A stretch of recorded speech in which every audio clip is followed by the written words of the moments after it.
So I'm saying this because I just need to vent. But I was watching The Flash. I know I'm re-binging just because I was cleaning and needed something to watch. And I'm in season 2 or 3 something where where Barry gets caught he gets sent back to the Speedforce. And, like, so much is happening at this time. He's super overwhelmed.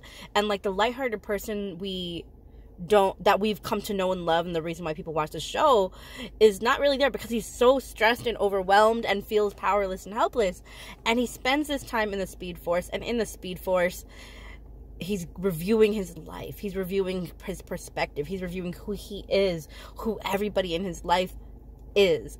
And when he comes out of the Speedforce, he has this stronger faith about him that it's possible. And he says to Caitlin, who's super overwhelmed, she literally was in the opposite situation. He was in the Speedforce, fully protected in that situation and comforting things. She was with Zoom, who claims to love her, who claims to have feelings for her and really wants her with him. But we know he's a murderer and a sociopath and just overall insane. And she sees him killing and doing all these awful things.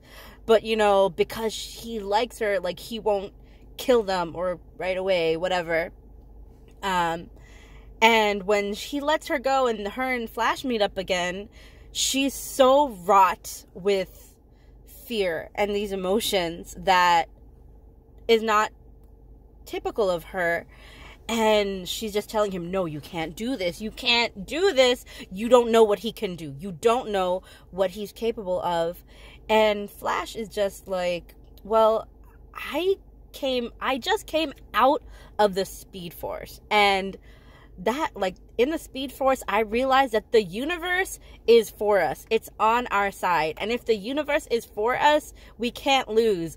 And that is straight up scriptural. I mean, if God is for us, who can be against us? It's the whole thing of your company. If you are spending your time focused on the demons in your life, on the awful things with, like, the darkness of your life, you're going to be so overwhelmed with what the darkness can do and what evil plans may be lying in wait for you and others. And they're real concerns. They're real. But if you are in a place where you are focused on things that are higher, on God, you have a whole nother perspective. You have an understanding and a peace and a faith that just counteracts it. And that was just really interesting to me. And I had to vent about that really quick because I didn't know if that was intentional or if it's just something that I saw. So I could be just crazy, and because I really like looking for God in things, I found it, but I don't know.